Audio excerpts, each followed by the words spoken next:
A woman who cheats always leaves these signs, Stoic truths you can't ignore. She doesn't just disappear overnight. Before betrayal strikes, the universe whispers, in small shifts of tone, in stolen glances, in silence that screams. But most men, lost in the fog of emotion, see nothing.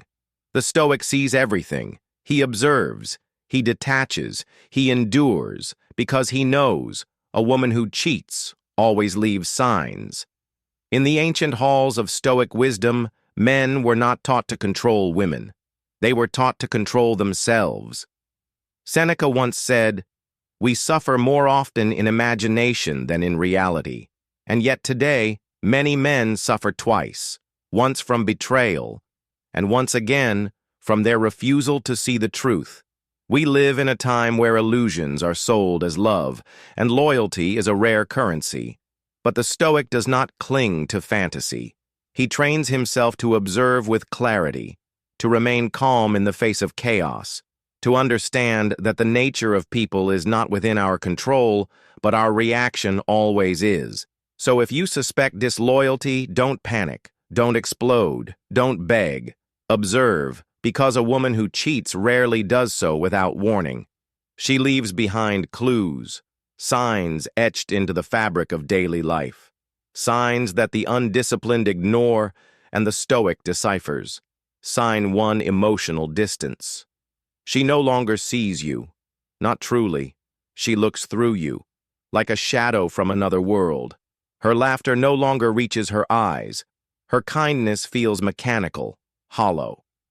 Marcus Aurelius wrote, "Be tolerant with others and strict with yourself. You must not demand her affection.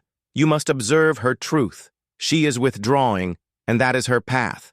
Yours is to remain composed and resolute, unshaken by the loss of what was never yours to control." Sign 2.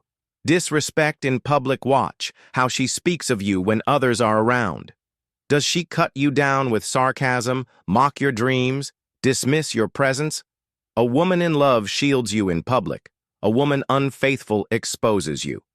Epictetus taught, "It's not what happens to you, but how you react to it that matters." You do not retaliate with ego. You do not argue for your worth. You observe, you endure, and you act when the time is right, not out of rage, but out of reason. Sign 3. Obsession with privacy. Every locked phone, every message deleted, every "it's just a friend" that feels colder than silence. These are not accusations. They are invitations to awareness. The Stoic man does not investigate like a child. He discerns like a warrior. He understands that loyalty should be transparent, not hidden behind digital shadows. Sign 4. The sudden shift in guilt. She may begin to accuse you. Out of nowhere, you're the untrustworthy one. You're too controlling, too insecure. She projects her guilt onto you to ease her conscience. This is the classic reversal, and the untrained man falls into defense.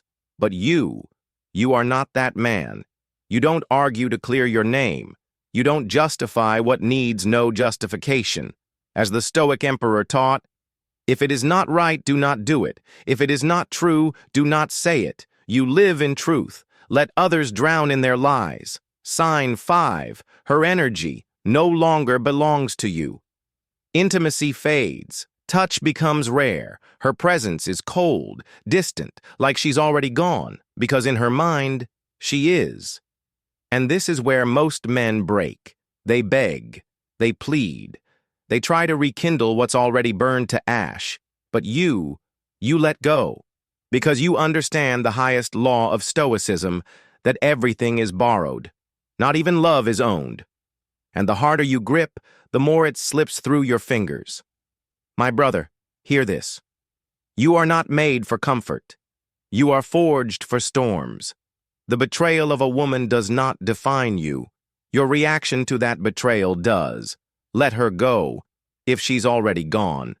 Do not chain yourself to a ghost. Remember the words of Seneca. He who is brave is free. Be brave. Be free. And above all, be stoic.